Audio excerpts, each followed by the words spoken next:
Hello everyone, welcome to my channel Srishti tutorial for maths. ನಾನು ನಿಮ್ಮ Parashuram. So ನಾನಿವತ್ತು class 7ಗೆ ಸಂಬಂಧಪಟ್ಟ ಹಾಗೆ ಲೈನ್ಸ್ ಆ್ಯಂಡ್ ಆ್ಯಂಗಲ್ಸ್ ಚಾಪ್ಟ್ರಿಗೆ ಇವತ್ತಿನ ಇಂಟ್ರಡಕ್ಷನ್ ನಿಮ್ಮ ಜೊತೆಗೆ ನಾನು ಹಂಚ್ಕೊಳ್ತಾ ಇದ್ದೀನಿ. ಸೊ ಇಲ್ಲಿ ಲೈನ್ಸ್ ಆ್ಯಂಡ್ ಆ್ಯಂಗಲ್ಸ್ ಬಗ್ಗೆ ನಾವು ಇಲ್ಲಿ ಡಿಸ್ಕಷನ್ ಮಾಡಬೇಕಾದಾಗ ಲೈನ್ಸ್ ಅಂತ ಹೇಳಿದರೆ ಏನು, ಆ್ಯಂಗಲ್ಸ್ ಅಂದರೆ ಏನು, ಸೊ ಅಲ್ಲಿ ಬರ್ತಕ್ಕಂಥ ಪ್ರಾಪರ್ಟೀಸ್ ಯಾವ ರೀತಿ ಇರುತ್ತೆ ಅನ್ನೋದನ್ನು ನಾವು ಡಿಸ್ಕಷನ್ ಮಾಡಬೇಕು. ಸೊ ಅದ್ರ ಪ್ರಕಾರ ಈಗ ನಾವು ಆ್ಯಂಗಲ್ಸ್ನ ಬಗ್ಗೆ ಡಿಸ್ಕಷನ್ ಮಾಡಿದ್ರೆ, ಸೊ ಆ್ಯಂಗಲ್ ಹೇಳುತ್ತೆ ನೋಡಿ. ಇಲ್ಲಿ ಆ್ಯಂಗಲ್ಸ್ ಅಂತ ಹೇಳಿದ್ರೆ ಏನು ಹೇಳ್ಬೋದು? Angle andre an angle can be defined as the space between two line segments when they meet at a common point ಅಂತ ಹೇಳುತ್ತೆ. ಸೊ ನೋಡಿ ಮಕ್ಕಳೇ, ಇಲ್ಲಿ ನಾವು ಸುಲಭವಾಗಿ ತಿಳ್ಕೊಬೋದು ಏನು ಅಂತ ಹೇಳಿದ್ರೆ, ಒಂದು ಆಂಗಲ್ ಯಾವಾಗ ಫಾರ್ಮೇಷನ್ ಆಗತ್ತೆ ಅಂದರೆ ಎರಡು ಲೈನ್ ಸೆಗ್ಮೆಂಟ್ಗಳು ಒಂದಕ್ಕೊಂದು ಮೀಟ್ ಆದಾಗ ಒಂದು ಕಾಮನ್ ಪಾಯಿಂಟಲ್ಲಿ. ಈಗ ಫಾರ್ ಎಕ್ಸಾಂಪಲ್ ನಾನು ನಿಮಗೆ ಇದನ್ನ ತೋರಿಸೋದಾದರೆ ನೋಡಿ, here this is A point, this is called A point. ಈ ಪಾಯಿಂಟಿಂದ ಒಂದು ಲೈನ್ ಸೆಗ್ಮೆಂಟ್ ಬಂದು ಈ ಪಾಯಿಂಟಿಗೆ ಜಾಯ್ನ್ ಆಗಿದೆ. ಇದೇ ಪಾಯಿಂಟಿಗೆ ಇನ್ನೊಂದು ಲೈನ್ ಸೆಗ್ಮೆಂಟ್ ಬಂದು ಅದೇ ಪಾಯಿಂಟನ್ನು ಮೀಟ್ ಆಯಿತು. ಹೀಗೆ ಮೀಟ್ ಆದಾಗ ಏನು ಮಧ್ಯೆ ಫಾರ್ಮೇಷನ್ ಆಗುತ್ತಲ್ಲ ಸ್ಪೇಸು, ಈ ಫಾರ್ಮೇಷನ್ ಆಗ್ತಕ್ಕಂಥ ಸ್ಪೇಸನ್ನೇ ನಾವೇನಂತ ಕರಿತೀವಿ? ಆ್ಯಂಗಲ್ ಅಂತ ಹೇಳ್ತೀವಿ. ಸೊ ಈ ಒಂದು ಆ್ಯಂಗಲ್ ಫಾರ್ಮೇಷನ್ ಆಗಬೇಕು ಅಂತ ಹೇಳಿದ್ರೆ ಇದು ಎರಡೂ ಲೈನ್ ಸೆಗ್ಮೆಂಟನ್ನು ಆರ್ಮ್ ಅಂತ ಹೇಳ್ತೀವಿ. ಇದು ಒಂದು ಆರ್ಮು, ಇದು ಒಂದು ಆರ್ಮು. ಎರಡು ಆರ್ಮ್ ಒಂದಕ್ಕೊಂದು ಮೀಟ್ ಆಗಿದಾವಲ್ಲ ಪಾಯಿಂಟು, ಈ ಪಾಯಿಂಟನ್ನು ನಾವೇನಂತ ಕರಿತೀವಿ? ಆ್ಯಕ್ಚುಲಿ ವರ್ಟೆಕ್ಸ್ ಅಂತ ಹೇಳ್ತೀವಿ. ಓಕೆನಾ? ಸಿಂಪಲ್ನ ನಾವು ವರ್ಟೆಕ್ಸ್ ಅಂತ ಹೇಳಿಬಿಟ್ಟು ಕರಿತೀವಿ. ಸೊ ಇದ್ರ ಪ್ರಕಾರ ಇಲ್ಲಿ ನಾವು ಸಿಂಪಲ್ ತಿಳ್ಕೊಬೇಕಾಗಿರೋದು, angle can be defined as the space between two line segments when they meet at a common point. Okay, so ಒಂದು ಕಾಮನ್ ಪಾಯಿಂಟಲ್ಲಿ ಎರಡು ಲೈನ್ ಸೆಗ್ಮೆಂಟ್ ಬಂದು ಮೀಟ್ ಆದಾಗ ಫಾರ್ಮೇಷನ್ ಆಗ್ತಕ್ಕಂಥ ಸ್ಪೇಸನ್ನು ನಾವಿಲ್ಲಿ ಏನಂತ ಕರಿತೀವಿ? ಆ್ಯಂಗಲ್ ಅಂತ ಕರಿತೀವಿ. ಸಪೋಸ್ ಅದು ಆ್ಯಂಗಲ್ ಎಷ್ಟಾದರೂ ಇರ್ಬೋದು. ಈಗ ಫಾರ್ ಎಕ್ಸಾಂಪಲ್ ನಾನು ಈ ಕಡೆ ಇನ್ನೊಂದು ಬಿಡಿಸ್ತೀನಿ ನೋಡಿ. ಇಲ್ಲಿ ಇದೊಂದು ಲೈನ್ ಸೆಗ್ಮೆಂಟು, ಇದೊಂದು ಲೈನ್ ಸೆಗ್ಮೆಂಟು. ಈ ಎರಡು ಲೈನ್ ಸೆಗ್ಮೆಂಟು ಒಂದು ವರ್ಟೆಕ್ಸ್ ಓ ಅನ್ನೋ ಪಾಯಿಂಟಲ್ಲಿ ಮೀಟ್ ಆಗಿದೆ ಅಂದರೆ ಇಲ್ಲಿ ಒಂದು 45 ಡಿಗ್ರಿ ಆ್ಯಂಗಲ್ ಫಾರ್ಮೇಷನ್ ಆಯಿತು. ಏನು ಫಾರ್ಮೇಷನ್ ಆಯಿತು ಇಲ್ಲಿ? 45 ಡಿಗ್ರಿ. ಈ 45 ಡಿಗ್ರಿಯನ್ನು ನಾವು ಆ್ಯಂಗಲ್ ಅಂತ ಕರಿತೀವಿ. ಇಲ್ಲಿ ಫಾರ್ ಎಕ್ಸಾಂಪಲ್ ಇನ್ನೊಂದು ಚಿತ್ರ ಬಿಡಿಸಿದರೆ ನೋಡಿ, ಇದೊಂದು ಪಾಯಿಂಟು, ಈ ಪಾಯಿಂಟಿಂದ ಒಂದು ಲೈನ್ ಸೆಗ್ಮೆಂಟ್ ಹೋಗಿದೆ, ಮೇಲ್ಗಡೆ ಇನ್ನೊಂದು ಲೈನ್ ಸೆಗ್ಮೆಂಟ್ ಬಂದು ಆ ಪಾಯಿಂಟನ್ನು ಮೀಟ್ ಆಗಿದೆ ಅಂದರೆ ಇಲ್ಲೊಂದು ಆ್ಯಂಗಲ್ ಫಾರ್ಮೇಷನ್ ಆದರೆ ಅದನ್ನು 90 ಡಿಗ್ರಿ ಅಂತ ಕರಿತೀವಿ. ಅದೇ ರೀತಿ ನೆಕ್ಸ್ಟ್ ಹೇಳೋದಾದರೆ ಇನ್ನೊಂದು ಏನು ಹೇಳ್ಬೋದು? ಇದೊಂದು ಪಾಯಿಂಟ್ ಆದರೆ ಈ ಪಾಯಿಂಟಿಂದ ಒಂದು ಲೈನ್ ಸೆಗ್ಮೆಂಟ್ ಹೋಗಿದೆ, ಹೀಗೆ ಒಂದು ಲೈನ್ ಸೆಗ್ಮೆಂಟ್ ಬಂದು ಮೀಟ್ ಆಗಿದೆ ಅಂದರೆ ಇಲ್ಲಿ ಫಾರ್ಮೇಷನ್ ಆಗ್ತಕ್ಕಂಥ ಆ್ಯಂಗಲ್ ಸುಮಾರು ಒಂದು 140 ಡಿಗ್ರಿ ಬರ್ಬೋದು. ಅದೇ ರೀತಿ ಇಲ್ಲೊಂದು ಪಾಯಿಂಟ್ ಇದೆ, ಈ ಪಾಯಿಂಟಿಂದ ಒಂದು ಲೈನ್ ಸೆಗ್ಮೆಂಟು ಹಿಂಗೆ ಪಾಸ್ ಆಗಿದೆ, ಇದೇ ಪಾಯಿಂಟನ್ನು ಮತ್ತೊಂದು ಲೈನ್ ಸೆಗ್ಮೆಂಟ್ ಬಂದು ಟಚ್ ಆಯಿತು ಅಂದರೆ ಇದೊಂದು ಸ್ಟ್ರೈಟ್ ಲೈನ್ ಆಯಿತು. ಈ ಸ್ಟ್ರೈಟ್ ಲೈನಿನ ಮಧ್ಯೆ ಎರಡು ಲೈನ್ ಸೆಗ್ಮೆಂಟ್ನ ಮಧ್ಯೆ ಆ್ಯಂಗಲ್ ಏನು ಸ್ಪೇಸ್ ಏನು ಇದೆ, ಆ ಸ್ಪೇಸಿನ ಆ್ಯಂಗಲ್ ಬಂದುಬಿಟ್ಟು ಎಷ್ಟಿರುತ್ತೆ? 180 ಡಿಗ್ರಿ ಇರುತ್ತೆ. ಓಕೆನಾ? ಸೊ ಇಲ್ಲಿ ನಾವು ನೋಡಿದಾಗ 45 ಡಿಗ್ರಿ ಬರ್ಬೋದು, 90 ಡಿಗ್ರಿ ಬರ್ಬೋದು, 140 ಬರ್ಬೋದು, 180 ಬರ್ಬೋದು. ಹಾಗೆಯೇ ಇನ್ನೊಂದು ಲೈನ್ ಸೆಗ್ಮೆಂಟನ್ನು ನಾವೇನಾದರೂ ಸಪೋಸ್ ಈ ಪಾಯಿಂಟ್ ಅಂತಂದರೆ ಇದು ಲೈನ್ ಸೆಗ್ಮೆಂಟ್ ಅಂತ ತೊಗೊಂಡ್ರೆ ಈ ಕಡೆ ಹಿಂಗೆ ಬಂದಾಗ ಈ ರೀತಿ ಲೈನ್ ಸೆಗ್ಮೆಂಟ್ ಫಾರ್ಮೇಷನ್ ಮಾಡಿದ್ರೆ ಇದನ್ನು ಆ್ಯಂಗಲ್ ಅಂತ ಕರೆದ್ವಿ ಅಂದರೆ ಸೊ ಇದು ಎಷ್ಟಿರುತ್ತೆ ಅವಾಗ? 180 ಡಿಗ್ರಿಗಿಂತ ಜಾಸ್ತಿ ಇರುತ್ತೆ. ಒಂದು ನಿಯರ್ಲಿ ಎಷ್ಟಿರ್ಬೋದು ನಿಮಗೆ ಅಂದರೆ 310 ಡಿಗ್ರಿ ಇರ್ಬೋದು. ಓಕೆನಾ? ಈ ಆ್ಯಂಗಲ್ಲು 310 ಡಿಗ್ರಿ. ಸೊ ಈ ರೀತಿಯಲ್ಲಿ ಫಾರ್ಮೇಷನ್ ಆಗ್ತಕ್ಕಂಥ ಆ್ಯಂಗಲ್ನ ಆಧಾರದ ಮೇಲೆ ಇಲ್ಲಿ ಈ ಹೊರಗಡೆದು ಇದು ಏನಾಗುತ್ತೆ ಅವಾಗ? ಇದು ಎಕ್ಸ್ಟೀರಿಯರ್ ಆ್ಯಂಗಲ್ ಆಗುತ್ತೆ, ಇದು ಇಂಟೀರಿಯರ್ ಆ್ಯಂಗಲ್ ಆಗುತ್ತೆ. ಇಲ್ಲಿ ಫಾರ್ಮೇಷನ್ ಆಗೋ ಎರಡು ಆ್ಯಂಗಲ್ಗೆ ಹೆಸರಿದೆ, ಒಂದು ಎಕ್ಸ್ಟೀರಿಯರ್ ಆ್ಯಂಗಲ್, ಇನ್ನೊಂದು ಇಂಟೀರಿಯರ್ ಆ್ಯಂಗಲ್. ಒಳಕೋನ, ಹೊರಕೋನ. ಈಗ ಫಾರ್ ಎಕ್ಸಾಂಪಲ್ ಇಲ್ಲಿ 90 ಡಿಗ್ರಿ ತಗೊಂಡ್ರೆ ಇದು ಒಳಗಡೆ ಇದೆಯಲ್ಲ 90 ಡಿಗ್ರಿ, ಇದೇನಿದು ಇಂಟೀರಿಯರ್ ಆ್ಯಂಗಲ್ಲು. ಇಲ್ಲಿ ಹೊರಭಾಗದಲ್ಲಿ ಏನು ಆ್ಯಂಗಲ್ ಫಾರ್ಮೇಷನ್ ಆಗುತ್ತೆ, ಈ ಫಾರ್ಮೇಷನ್ ಆಗೋ ಆ್ಯಂಗಲನ್ನು ನಾವೇನಂತ ಕರಿತೀವಿ? Exterior angle. ಓಕೆ, ಸೊ ಎರಡು ಲೈನ್ ಸೆಗ್ಮೆಂಟ್ನ ಒಳಭಾಗದಲ್ಲಿ ಫಾರ್ಮೇಷನ್ ಆಗ್ತಕ್ಕಂಥ ಆ್ಯಂಗಲ್ ಏನಿದೆ ಅದು ಇಂಟೀರಿಯರ್ ಆ್ಯಂಗಲ್. ಓಕೆನಾ? ಕ್ಲಿಯರ್ ಆಯ್ತಲ್ವಾ? ಸೊ ಹಾಗಿದ್ರೆ ಈಗ ನಾವೇನು ಮಾಡಬೇಕು? ಟೈಪ್ಸ್ ಆಫ್ ಆ್ಯಂಗಲ್ಸ್ನ ಬಗ್ಗೆ ಡಿಸ್ಕಷನ್ ಮಾಡಬೇಕು. ಸೊ ಇಲ್ಲಿ ಲೈನ್ಸ್ ಆ್ಯಂಡ್ ಆ್ಯಂಗಲ್ಸಲ್ಲಿ ಆ್ಯಂಗಲ್ಸ್ ಬಗ್ಗೆ ಗೊತ್ತಾಯಿತು. ಈಗ ನೆಕ್ಸ್ಟ್ ಬಂದುಬಿಟ್ಟು ಟೈಪ್ಸ್ ಆಫ್ ಆ್ಯಂಗಲ್ಸ್ ಬಗ್ಗೆ ಡಿಸ್ಕಷನ್ ಮಾಡೋಣ. ಸೊ ಟೈಪ್ಸ್ ಆಫ್ ಆ್ಯಂಗಲ್ಸ್ ಅಂದರೆ ಇಲ್ಲಿ ಫಾರ್ಮೇಷನ್ ಆಗ್ತಕ್ಕಂಥ ಆ್ಯಂಗಲ್ಸ್ನ ಆಧಾರದ ಮೇಲೆ ನಾವು ಪ್ರಮುಖವಾಗಿ 5 ರೀತಿಯಲ್ಲಿ ಆ್ಯಂಗಲ್ಸನ್ನು ಹೆಸರನ್ನು ಕರಿತೀವಿ. ಒಂದು ಅಕ್ಯೂಟ್ ಆ್ಯಂಗಲ್, ಮೊದಲನೇದು. ಓಕೆ, ಅಕ್ಯೂಟ್ ಆ್ಯಂಗಲ್ ಅಂತ ಹೇಳಿದ್ರೆ ಹೇಗಿರುತ್ತೆ ಅಂದರೆ, ಅಕ್ಯೂಟ್ ಆ್ಯಂಗಲ್ ಅಂತ ಹೇಳಿದ್ರೆ ಇಲ್ಲಿ ಇದು ಇದೆಯಲ್ಲ ನೋಡಿ, ಇಲ್ಲಿ ಈ ಫಾರ್ಮೇಷನ್ ಆಗ್ತಕ್ಕಂಥ ಆ್ಯಂಗಲ್ ಏನಿದೆ, ಈ ಫಾರ್ಮೇಷನ್ ಆಗ್ತಕ್ಕಂಥ ಆ್ಯಂಗಲ್ಲು ಇದು ಯಾವಾಗಲೂ ಕೂಡ 90 ಡಿಗ್ರಿಗಿಂತ ಕಡಿಮೆ ಇರಬೇಕು. ಇದು ನೆನಪಿರಲಿ. For every angle is less than 90 degree, for every angle is less than 90 degree, that is called acute angle. ಇಲ್ಲಿ ಒಂದು ಲೈನ್ ಸೆಗ್ಮೆಂಟ್ ಓ, ಇದು ಓ ಅನ್ನೋದು ವರ್ಟೆಕ್ಸ್, ಇದೊಂದು ಲೈನ್ ಸೆಗ್ಮೆಂಟ್, ಎರಡು ಲೈನ್ ಸೆಗ್ಮೆಂಟ್ನ ಮಧ್ಯೆ ಇರೋ ಸ್ಪೇಸು 45 ಡಿಗ್ರಿ ಇದೆ ಅಂದರೆ so 45 degree is less than 90 degree ತಾನೆ. ಸೊ ಅದರಿಂದ 45 ಡಿಗ್ರಿ 90 ಡಿಗ್ರಿಗಿಂತ ಕಡಿಮೆ ಇರೋದ್ರಿಂದ it is called acute angle. ಆದರೆ 60 ಡಿಗ್ರಿ ಆ್ಯಂಗಲ್ ಫಾರ್ಮೇಷನ್ ಆದರೆ it is also 90 degree less than 90 degree, so that 60 degree is also an acute angle. 70 degree is also an acute angle. Up to 90 degree 89 degree, ಯಾವುದು 89 degree ತನಕನೂ, ಎಲ್ಲಿಂದ 0 ಡಿಗ್ರಿಯಿಂದ 89 degree ತನಕನೂ ಬರ್ತಕ್ಕಂಥ ಎಲ್ಲ ಆ್ಯಂಗಲ್ಸನ್ನು ನಾವು acute angle ಅಂತ ಕರಿತೀವಿ. ಇನ್ನು ಸೆಕೆಂಡ್ ಒನ್ನು ಆಬ್ಟ್ಯೂಸ್ ಆ್ಯಂಗಲ್. ಏನಿದು ಆಬ್ಟ್ಯೂಸ್ ಆ್ಯಂಗಲ್ ಅಂತ ಹೇಳಿದ್ರೆ ಇಲ್ಲಿ ಫಾರ್ಮೇಷನ್ ಆಗೋ ಆ್ಯಂಗಲ್ ಏನಾಗಿರಬೇಕು, ಗ್ರೇಟರ್ ದ್ಯಾನ್ 90 ಡಿಗ್ರಿ ಇರಬೇಕು. If you have taken for every angle that is always greater than 90 degree and less than 180 degree. Greater than 90 degree and less than 180 degree. 90 ಡಿಗ್ರಿಗಿಂತ ಜಾಸ್ತಿ ಇರಬೇಕು, 180 ಡಿಗ್ರಿಗಿಂತ ಕಡಿಮೆ ಇರಬೇಕು. ಸೊ 90 ಡಿಗ್ರಿ ಮತ್ತು 180 ಡಿಗ್ರಿಯ ಮಧ್ಯೆ ಬರುವ ಯಾವುದೇ ಆ್ಯಂಗಲ್, ಇದನ್ನು ನಾವು 110 ಡಿಗ್ರಿ ಅಂತ ತಗೊಂಡ್ರೆ it is a obtuse angle. ಅದೇ ರೀತಿ ನೀವು 170 degree is also an obtuse angle, 175 degree is also an obtuse angle, 100 degree is also an obtuse angle. Because of obtuse these angles are less than 180 degree and greater than 90 degree. Okay, so range ಇದು obtuse ಆ್ಯಂಗಲ್ನ range above 90 degree ಇರಬೇಕು, below 180 degree ಇದ್ರೆ ಅದನ್ನು obtuse angle ಅಂತ ಕರಿತೀವಿ. ಇದು second type of angle. ಇನ್ನು third type of angle ಬರುತ್ತೆ ರೈಟ್ ಆ್ಯಂಗಲ್ ಅಂತ ಹೇಳಿಬಿಟ್ಟು. ಸೊ ರೈಟ್ ಆ್ಯಂಗಲ್ ಅಂತ ಹೇಳಿದರೆ that is always equal to 90 degree. ಇಲ್ಲಿ ಯಾವ ಆ್ಯಂಗಲ್ ಬೇರೆ ಯಾವ ಆ್ಯಂಗಲ್ಲೂ ಬರಲ್ಲ, 90 ಡಿಗ್ರಿಗೆ ಈಕ್ವಲ್ ಆಗಿರೋ ಆ್ಯಂಗಲನ್ನು ಮಾತ್ರ ನಾವು ರೈಟ್ ಆ್ಯಂಗಲ್ ಅಂತ ಕರಿತೀವಿ. ನೋಡಿ, ಇದು 90 ಡಿಗ್ರಿನೇ ಇರಬೇಕು ಎಕ್ಸಾಕ್ಟ್ಲಿ. ಸೊ 85 ಡಿಗ್ರಿ ಇದೆಯಾ, no, it is not a right angle, it is an acute angle. Suppose 93 degree idea, it is not a right angle, it is an obtuse angle. Okay na? So 90 degree anta karibeku andre avaglo adu enagirbeka angle 90 degree ge equal idre adana right angle antane ನಾವು ಹೇಳ್ತೀವಿ. ಇನ್ನು third one type ಬಂದ್ಬಿಟ್ಟು straight angle ಅಂತ ಬರುತ್ತೆ. ಏನಿದು straight angle ಅಂತ ಹೇಳಿದ್ರೆ, straight angle ಅಂತ ಹೇಳಿದ್ರೆ ಇಲ್ಲಿ ನೋಡಿ, ಇದು ಒಂದು ಈ ಕೆಳಗಡೆ ಇರೋ ಚಿತ್ರದ ಪ್ರಕಾರ ಹೆಂಗೆ ಬಂದಿದೆ ಅಂದರೆ, ಇದೊಂದು ಪಾಯಿಂಟ್ ಅಂದರೆ ವರ್ಟೆಕ್ಸ್ಗೆ ಈ ಕಡೆಯಿಂದ ಒಂದು ಲೈನ್ ಸೆಗ್ಮೆಂಟ್ ಬಂದು ಜಾಯ್ನ್ ಆಗಿದೆ, ಈ ಕಡೆಯಿಂದ ಒಂದು ಲೈನ್ ಸೆಗ್ಮೆಂಟ್ ಬಂದು ಜಾಯ್ನ್ ಆಯಿತು. ಇವೆರಡು ಲೈನ್ ಸೆಗ್ಮೆಂಟ್ನ ಮಧ್ಯೆ ಇರೋ ಸ್ಪೇಸ್ ಏನಾಗುತ್ತೆ ಅವಾಗ, ಆ್ಯಕ್ಚುಲಿ ಇಲ್ಲಿ ನಾವು ಸ್ಟ್ರೈಟಾಗಿ ಒಂದು ಲೈನ್ ಹಾಕಿದ್ದೀವಿ ಅಂತ ಹೇಳಿದ್ರೆ ಇದು 90 ಡಿಗ್ರಿ ಇರುತ್ತೆ, ಈ ಕಡೆನೂ 90 ಡಿಗ್ರಿ ಇರುತ್ತೆ. ಸೊ 90 + 90 ಕೂಡಿದ್ರೆ ಎಷ್ಟಾಗುತ್ತೆ, 180 ಡಿಗ್ರಿ. ಸ್ಟ್ರೈಟ್ ಆ್ಯಂಗಲ್ ಅಂದರೆ 180 ಡಿಗ್ರಿ ಇರಬೇಕು, angle between two line segments. ಓಕೆನಾ? ಸೊ ಎರಡು ಲೈನಿನ ಮಧ್ಯೆ ಫಾರ್ಮೇಷನ್ ಆದಂಥ ಆ್ಯಂಗಲ್ 180 ಡಿಗ್ರಿ ಇದ್ರೆ ಆಗ ಅದನ್ನು ಸ್ಟ್ರೈಟ್ ಆ್ಯಂಗಲ್ ಅಂತ ಕರಿತೀವಿ. ಸೊ ಈ ರೀತಿ ನೀವು ಒಂದು 180 ಡಿಗ್ರಿ ಬಂತಂದ್ರೆ ಯಾವುದೇ ಒಂದು ಸ್ಟ್ರೈಟ್ ಲೈನನ್ನು ನೀವು ಹಾಕಿದರೆ ಸ್ಟ್ರೈಟ್ ಲೈನಿನ ಮಧ್ಯೆ ಇರೋ ಆ್ಯಂಗಲ್, ಇನ್ಕ್ಲೈನ್ಡ್ ಆ್ಯಂಗಲ್ ಎಷ್ಟಿರುತ್ತೆ, ಯಾವಾಗಲೂ 180 ಡಿಗ್ರಿ ಇರುತ್ತೆ. ಇದು ತುಂಬ ಇಂಪಾರ್ಟೆಂಟು, ಮುಂದಿನ ಎಜುಕೇಷನ್ಗೂ ಕೂಡ ಹೆಲ್ಪ್ ಆಗುತ್ತೆ. ಸೊ ಇದನ್ನು ನೆನಪಲ್ಲಿ ಇಟ್ಕೊಳ್ಬೇಕು. Angle inclined in a straight line, ಒಂದು ಸ್ಟ್ರೈಟ್ ಲೈನ್ನಲ್ಲಿ ಆ್ಯಂಗಲ್ ಎಷ್ಟು ಫಾರ್ಮೇಷನ್ ಆಗುತ್ತೆ ಯಾವಾಗಲೂ ಅಂದರೆ 180 ಡಿಗ್ರಿ ಫಾರ್ಮೇಷನ್ ಆಗುತ್ತೆ ಅನ್ನೋದನ್ನು ನೀವು ನೆನಪಿನಲ್ಲಿ ಇಟ್ಕೊಳ್ಬೇಕು. ಇದಾದ ನಂತರ ರಿಫ್ಲೆಕ್ಸ್ ಆ್ಯಂಗಲ್ ಅಂತ ಬರುತ್ತೆ, ಫಿಫ್ತ್ ಒನ್. ಏನಿದು ರಿಫ್ಲೆಕ್ಸ್ ಆ್ಯಂಗಲ್ ಅಂತ ಹೇಳಿದ್ರೆ ಗ್ರೇಟರ್ ದ್ಯಾನ್ 180 ಡಿಗ್ರಿ ಇರಬೇಕು. ಎಷ್ಟಿರಬೇಕು, ಗ್ರೇಟರ್ ದ್ಯಾನ್ 180 ಡಿಗ್ರಿ. ಯಾವ angle, for every angle is greater than 180 degree, that is called reflex angle. For example ನೋಡಿ, ಇಲ್ಲಿ ಇದೊಂದು ಎಮ್ ಅಂದರೆ ಈ ಆ್ಯಂಗಲ್ನ ಕನ್ಸಿಡರ್ ಮಾಡಿದ್ರೆ ಈ ಆ್ಯಂಗಲ್ ಏನಿದೆ ನಿಯರ್ಲಿ ಇದು, ಈ ಮಧ್ಯೆ ಒಂದು ಲೈನ್, ಇದು ಡಾಟ್ ಲೈನ್ ಹಾಕಿದರೆ ನಾವು ಇದು ಒಂದು ಸ್ಟ್ರೈಟ್ ಲೈನ್ ಆಯಿತು. ಇದಿಷ್ಟು ಎಷ್ಟಿದೆ 180, ಅದ್ರ ಕೆಳಗಡೆ ಮತ್ತೆ ಇಲ್ಲಿ ಬಂದಿದೆ ಅಂತ ಹೇಳಿದ್ರೆ ನಿಯರ್ಲಿ ಇದೆಷ್ಟಿರ್ಬೋದು, ಒಂದು ಇದೊಂದು 110 ಡಿಗ್ರಿನೋ 120 ಡಿಗ್ರಿನೋ ಇದೆ ಅಂತ ಹೇಳಿದ್ರೆ ಟೋಟಲಿ ಇದಿಷ್ಟೂ ಸೇರಿದ್ರೆ ಏನು ಬರ್ಬೋದು ನಿಮಗೆ, ನಿಯರ್ಲಿ 290 ಡಿಗ್ರಿ ಬಂತು ಅಂತ ತಿಳ್ಕೊಳ್ಳಿ. So 290 degree is greater than 180 degree. So 290 degree is greater than 180 degree ಆಗಿರೋದ್ರಿಂದ ಈ ಆ್ಯಂಗಲನ್ನು ರಿಫ್ಲೆಕ್ಸ್ ಆ್ಯಂಗಲ್ ಅಂತ ಕರಿತೀವಿ. ಇದು ಒಳಗಡೆದಲ್ಲ, ಹೊರಗಡೆಯಿಂದ ಆ್ಯಂಗಲ್ ಏನಿದೆ ಅದು 290 ಡಿಗ್ರಿ ಇದ್ದರೆ ಅದನ್ನು ರಿಫ್ಲೆಕ್ಸ್ ಆ್ಯಂಗಲ್ ಅಂತ ಕರಿತೀವಿ. ಇದು ನಮಗೆ ನೆನಪಿರಬೇಕು.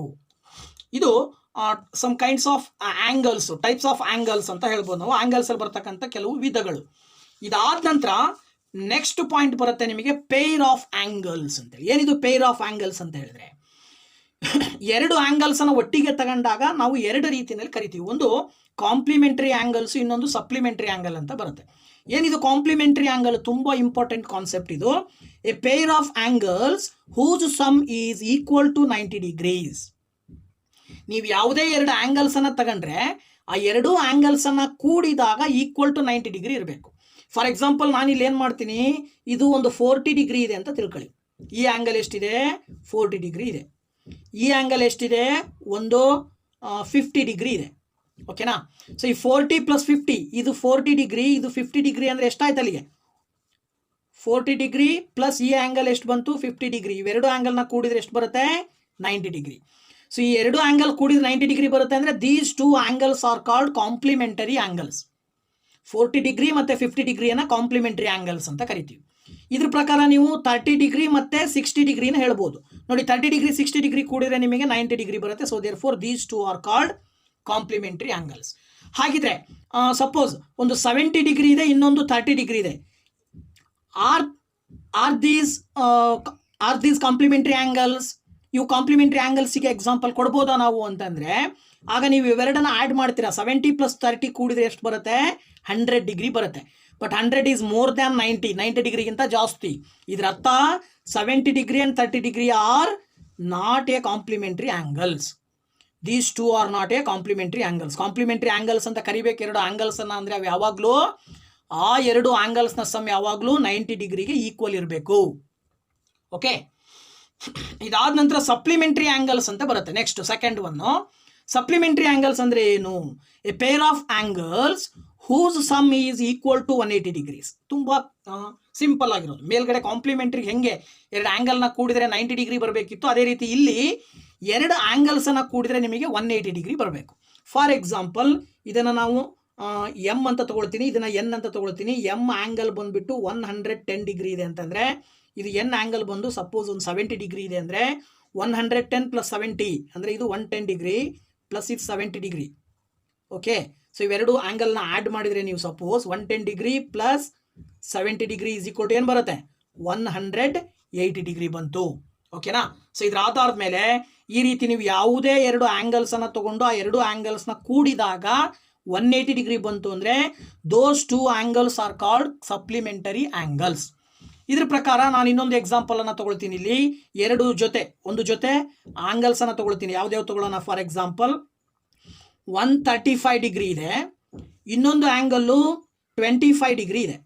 ಇವೆರಡು ಆ್ಯಂಗಲ್ಲು ಸಪ್ಲಿಮೆಂಟ್ರಿ ಆಗುತ್ತಾ ಅಂತ ಚೆಕ್ ಮಾಡಬೇಕಾದ್ರೆ ಇವೆರಡನ್ನ ಕೂಡಬೇಕು. 5 5 10, 3 2 5 1 6, 160 ಡಿಗ್ರಿ ಬಂತು. ಸೊ 160 ಡಿಗ್ರಿ ಬಂದಿದೆ ಅಂದರೆ these two angles are not supplementary angles. ಇವೆರಡನ್ನ ನಾವು ಸಪ್ಲಿಮೆಂಟ್ರಿ ಆ್ಯಂಗಲ್ಸ್ ಅಂತ ನಾವು ಕರೀಲಿಕ್ಕೆ ಬರೋದಿಲ್ಲ. ಓಕೆನಾ. ಅದ್ರ ಬದಲಾಗಿ ಇನ್ನೊಂದು ಎಕ್ಸಾಂಪಲನ್ನು ತೊಗೊಳ್ಳೋಣ. ಯಾವುದು? ಸಪೋಸ್ 150 ಡಿಗ್ರಿ ಇದೆ, ಇನ್ನೊಂದು 130 ಡಿಗ್ರಿ ಇದೆ. ಇವೆರಡನ್ನೂ ಕೂಡಿರೋ 180 ಡಿಗ್ರಿ 30 ಡಿಗ್ರಿ ಇದೆ. 150 ಡಿಗ್ರಿ 30 ಡಿಗ್ರಿ. ಸೊ 150 + 30 ಕೂಡಿದ್ರೆ ನಿಮಗೆ ಎಷ್ಟು ಬರುತ್ತೆ 180 ಡಿಗ್ರಿ ಬರುತ್ತೆ. So that angle 150 and angle 30 degree, 150 degree and 30 degree are the supplementary angles ಅಂತ ಹೇಳ್ಬೋದು ನಾವು. These two are supplementary angles. 110 70 degree are also supplementary angles. Okay. So supplementary angle ಅಂತ ಕರಿಬೇಕಂದ್ರೆ condition ಏನು? ಆ ಎರಡೂ ಆ್ಯಂಗಲ್ಸ್ನ ಕೂಡಿದ್ರೆ ನಿಮಗೆ ಸಮ್ ಬಂದ್ಬಿಟ್ಟು 180 ಡಿಗ್ರಿ ಬರಬೇಕಾಗತ್ತೆ. ಓಕೆನಾ. ಇದಾದ ನಂತರ ಅಡ್ಜಸೆಂಟ್ ಆ್ಯಂಗಲ್ಸ್ ಅಂತ ಬರುತ್ತೆ. ಏನಿದು ಅಡ್ಜಸೆಂಟ್ ಆ್ಯಂಗಲ್ಸ್ ಅಂತ ಹೇಳಿದ್ರೆ ಕಾನ್ಸೆಪ್ಟು? ಅಡ್ಜಸೆಂಟ್ ಆ್ಯಂಗಲ್ ಅಂದರೆ ತುಂಬ simple. Two angles have A common vertex and A common arm. ಇಷ್ಟೇ. ಎರಡು ಆ್ಯಂಗಲ್ ಇರಬೇಕು, ಎರಡು ಆ್ಯಂಗಲ್ಗೆ ಒಂದು ಕಾಮನ್ ವರ್ಟೆಕ್ಸ್ ಇರಬೇಕು. ಅಂದರೆ ಇದರ ಅರ್ಥ ಇಲ್ಲೊಂದು ವರ್ಟೆಕ್ಸ್ ಇದೆ ಅಂತ ತಿಳ್ಕೊಳ್ಳಿ. ಈ ವರ್ಟೆಕ್ಸಿಂದ ಒಂದು ಲೈನ್ ಸೆಗ್ಮೆಂಟ್ ಇದೆ, ಇನ್ನೊಂದು ಲೈನ್ ಸೆಗ್ಮೆಂಟ್ ಇದೆ. ಈಗ ಒಂದು ಆ್ಯಂಗಲ್ ಫಾರ್ಮೇಷನ್ ಆಗಿದೆ. ನಾನು ಏನು ಮಾಡ್ತೀನಿ, ಇದೇ ವರ್ಟೆಕ್ಸ್ಗೆ ಇನ್ನೊಂದು ಲೈನ್ ಸೆಗ್ಮೆಂಟ್ ಹಾಕ್ತೀನಿ. ಈಗ ಏನಾಯಿತು? ಮತ್ತೊಂದು ಆ್ಯಂಗಲ್ ಫಾರ್ಮೇಷನ್ ಆಯಿತು. ಟೂ ಆ್ಯಂಗಲ್ಸ್ ಫಾರ್ಮೇಷನ್ ಆಯಿತು. These two angles R called adjacent angles. ಇದನ್ನು ಅಬ್ಸರ್ವ್ ಮಾಡಿದರೆ ಈ ಎರಡೂ ಆ್ಯಂಗಲ್ಗೂ ಒಂದೊಂದು ಕಾಮನ್ ಆರ್ಮ್ ಬರ್ತಾ ಇದೆ. ಸಪೋಸ್ ಇದನ್ನು ಪಿ ಅಂತ ತಗೊಂಡ್ರೆ, ಇದನ್ನು ಬಿ, ಇದು ಸಿ, ಇದು ಡಿ ಅಂತ ತಗೊಂಡ್ರೆ ಪಿ ಮತ್ತು PC are two arms of this angle. First angle 1 ಅಂತ ತಗೊತೀನಿ ನಾನು. ಫಸ್ಟ್ ಆ್ಯಂಗಲ್ನ ಆರ್ಮ್ಸ್ ಯಾವ್ದು? PP ಮತ್ತು PC.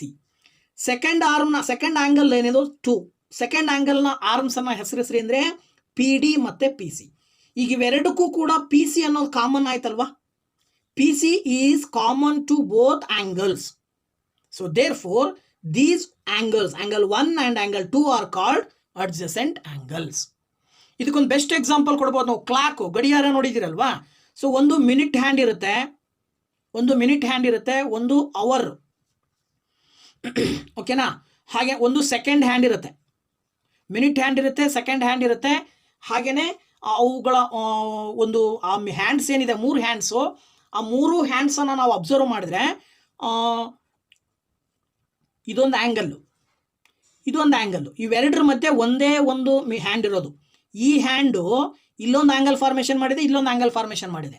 So this is called adjacent angle. ಇದಕ್ಕೆ ನಾವು ಅಡ್ಜಸೆಂಟ್ ಆ್ಯಂಗಲ್ಗೆ ಎಕ್ಸಾಂಪಲ್ ಆಗಿ ಕೊಡಬಹುದು. ಓಕೆನಾ? ಇದಾದ ನಂತರ ಲೀನಿಯರ್ ಪೇರ್ ಅಂತ ಬರುತ್ತೆ. ನೆಕ್ಸ್ಟ್ ಪಾಯಿಂಟು, ಲೀನಿಯರ್ ಪೇರ್ ಅಂದರೆ ಏನು? Two adjacent angles whose non common sides form opposite rays, they add up to form 180 degree. Linear pair ಅಂತ ಹೇಳಿದ್ರೆ ಈಗ ಸೇಮ್ ಇದೆ, ಎರಡೂ ಜೊತೆ ಒಟ್ಟಿಗೆನೇ ಇರಬೇಕು ಆ್ಯಂಗಲ್ಲು. ಆ ಎರಡೂ ಆ್ಯಂಗಲ್ನ ಕೂಡಿದ್ರೆ ನಿಮಗೆ 180 ಡಿಗ್ರಿ ಬರಬೇಕು. ಇದು ಲೀನಿಯರ್ ಪೇರ್ ಅಂದರೆ.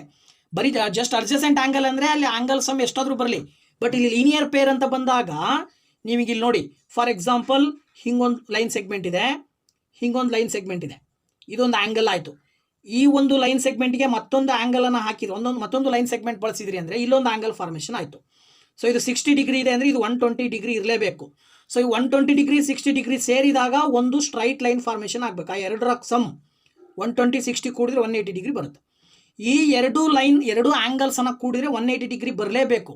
ಯಾವ ಎರಡು ಆ್ಯಂಗಲ್ಸನ್ನು ಕೂಡಿದಾಗ 180 ಡಿಗ್ರಿ ಬರುತ್ತೋ ಆ ಎರಡೂ ಆ್ಯಂಗಲ್ಸ್ಗೆ ಒಂದೇ ಕಾಮನ್ ವರ್ಟೆಕ್ಸ್ ಒಂದು ಇರಬೇಕು, ಮತ್ತು ಒಂದು ಕಾಮನ್ ಆರ್ಮ್ ಅಥವಾ ಸೈಡ್ ಇರಬೇಕು. ಕಾಮನ್ ಸೈಡ್ ಅಥವಾ ಆರ್ಮನ್ನು ಹೊಂದಿರತಕ್ಕಂತಹ ಎರಡು ಆ್ಯಂಗಲ್ಸ್ನ ಮೊತ್ತ 180 ಡಿಗ್ರಿ ಬರ್ತಾ ಇದೆ ಅಂದರೆ those two are called linear pair. Those two angles are called linear pair. It is important point. Okay. So ಇದಾದ ನಂತರದಲ್ಲಿ ನೆಕ್ಸ್ಟ್ ಬಂದ್ಬಿಟ್ಟು ಮತ್ತೊಂದು ಪಾಯಿಂಟ್, ಇಂಪಾರ್ಟೆಂಟ್ ಪಾಯಿಂಟ್ ಇದು, ವರ್ಟಿಕಲಿ ಆಪೋಸಿಟ್ ಆ್ಯಂಗಲ್ಸ್. ಏನಿದು ವರ್ಟಿಕಲಿ ಆಪೋಸಿಟ್ ಆ್ಯಂಗಲ್ಸ್ ಅಂತ ಹೇಳಿದ್ರೆ, when two straight lines intersect each other, the angles which are opposite to each other are called vertically opposite angles. They are equal to each other ಅಂತ. So ಇದು ತುಂಬ point simple. ಎರಡು straight line ಒಂದಕ್ಕೊಂದು intersect ಆಗಬೇಕು. ನೋಡಿ ಇಲ್ಲಿ ಕಾಣಿಸ್ತಾ ಇದೆಯಲ್ಲ ನಿಮಗೆ ಚಿತ್ರ, ಇದೊಂದು ಲೈನ್ ಸೆಗ್ಮೆಂಟು, ಇದೊಂದು ಲೈನ್ ಸೆಗ್ಮೆಂಟು, ಒಂದು ಲೈನ್ ಸೆಗ್ಮೆಂಟ್ ಮೇಲೆ ಇನ್ನೊಂದು ಲೈನ್ ಸೆಗ್ಮೆಂಟ್ ಪಾಸ್ ಆಯಿತು ಅಂದಾಗ ಇಲ್ಲಿ ನಿಮಗೆ 4 ಆ್ಯಂಗಲ್ ಫಾರ್ಮೇಷನ್ ಆಗ್ತವೆ. ನೋಡಿ ಇದೊಂದು ಆ್ಯಂಗಲ್ಲು, ಮೇಲ್ಗಡೆ ಕೆಳಗಡೆ ಒಂದು ಆ್ಯಂಗಲ್, 4 ಆ್ಯಂಗಲ್ ಫಾರ್ಮೇಷನ್ ಆಯಿತು. ಈ ಫಾರ್ಮೇಷನ್ ಆದಂಥ 4 ಆ್ಯಂಗಲ್ ಏನಾಗಿರ್ಬೇಕು ಆ್ಯಕ್ಚುಲಿ ಅಂದರೆ ಆಪೋಸಿಟ್ ಆ್ಯಂಗಲ್ಸ್ ಈಕ್ವಲ್ ಇರ್ತಾವೆ. ನೋಡಿ ಈ ಆ್ಯಂಗಲ್ಲು ಸಪೋಸ್ ಇದನ್ನು 1 ಅಂತ ತಗೊಂಡ್ರೆ, ಇದನ್ನು 2 ಅಂತ ತಗೊಂಡ್ರೆ angle 1 is equal to angle 2 ಆಗಿರುತ್ತೆ. Angle 1 opposite angle angle 2. ಹಾಗೆಯೇ ಆ್ಯಂಗಲ್ 3 ಅಂತ ತಗೊಂಡ್ರೆ ಆ್ಯಂಗಲ್ 3ನ ಆಪೋಸಿಟ್ ಆ್ಯಂಗಲ್ ಕೆಳಗಡೆ ಬರುತ್ತೆ, angle 4. So that angle 1 is equal to angle 2 ಇರಬೇಕು, ಆ್ಯಂಗಲ್ 3 ಈಕ್ವಲ್ ಟು ಆ್ಯಂಗಲ್ 4 ಇದ್ದರೆ ಈ ತರಹದ ಆ್ಯಂಗಲ್ಸನ್ನು ನಾವು ವರ್ಟಿಕಲಿ ಆಪೋಸಿಟ್ ಆ್ಯಂಗಲ್ಸ್ ಅಂತ ಕರಿತೀವಿ. Okay, when two straight lines intersect each other, the angles which are opposite to each other are called vertically opposite angles. They are equal to each other. ಇದು ಮುಖ್ಯವಾಗಿರೋ point. ಅವೆಲ್ಲವೂ ಕೂಡ equal ಆಗಿರ್ತಾವೆ. Opposite angles ಎರಡೂ ಕೂಡ ಒಂದೊಂದು ಜೊತೆ opposite angles equal. 1ರ vertically opposite angle 2, 3ರ ವರ್ಟಿಕಲಿ ಆಪೋಸಿಟ್ ಆ್ಯಂಗಲ್ 4, 4 ಮತ್ತು 1 ವರ್ಟಿಕಲಿ ಆಪೋಸಿಟ್ ಆಗಲ್ಲ. ಇವೆರಡು ಏನಾಗ್ತವೆ, ಒಂದ್ರ ಪಕ್ಕ ಒಂದಿರೋದ್ರಿಂದ, ಒಂದೇ ಲೈನ್ ಸೆಗ್ಮೆಂಟ್ ಇರೋದ್ರಿಂದ these two are called adjacent angles. Angle 1 and angle 4 are adjacent angles, angle 2 and angle 3 are adjacent angles, angle 2 and angle 4 adjacent angles, 1 and 3 adjacent angles, but 1 and 2 vertically opposite angles, 3 and 4 vertically opposite angles. ಓಕೆನಾ? So ಇಲ್ಲಿಗೆ ಆ್ಯಂಗಲ್ಸ್ನ ಬಗ್ಗೆ ನಾವು complete ಇಷ್ಟೋ ತನಕ ನಾವು discussion ಮಾಡಿದ್ವಿ. So next ಕ್ಲಾಸಲ್ಲಿ ಲೈನ್ಸ್ನ ಬಗ್ಗೆ, ಲೈನ್ಸು ಮತ್ತು ಲೈನ್ಸಲ್ಲಿ ಬರ್ತಕ್ಕಂಥ ಪ್ರಾಪರ್ಟೀಸ್ನ ಬಗ್ಗೆ ನಾವು ನೆಕ್ಸ್ಟ್ ಕ್ಲಾಸಲ್ಲಿ ಡಿಸ್ಕಷನ್ ಮಾಡೋಣ. ಸೊ ಇಷ್ಟೋ ತನಕ ನಮ್ಮ ವೀಡಿಯೋಸ್ನ ನೋಡಿದ್ದಕ್ಕೆ ತುಂಬ ಥ್ಯಾಂಕ್ಸ್. ಹಾಗೆಯೇ ಇದೇ ರೀತಿ ವೀಡಿಯೋಸ್ನ ನೋಡ್ತಾ ಇರಿ. ಇದೇ ಮೊದಲು ಯಾರು ವೀಡಿಯೋನ ನೋಡ್ತಾ ಇದ್ದೀರಾ, ನಮ್ಮ ಚಾನಲ್ನ ಸಬ್ಸ್ಕ್ರೈಬ್ ಮಾಡಿ, ವೀಡಿಯೋಸ್ನ ಲೈಕ್ ಮಾಡಿ, ಶೇರ್ ಮಾಡಿ, ಕಮೆಂಟ್ ಮಾಡಿ ಅಂತ ಹೇಳ್ತಾ once again thank you very much. ಮತ್ತೆ ನಿಮ್ಮ ಭೇಟಿ ಮುಂದಿನ ವೀಡಿಯೋದಲ್ಲಿ. ಓಕೆ, ಬಾಯ್ ಬಾಯ್.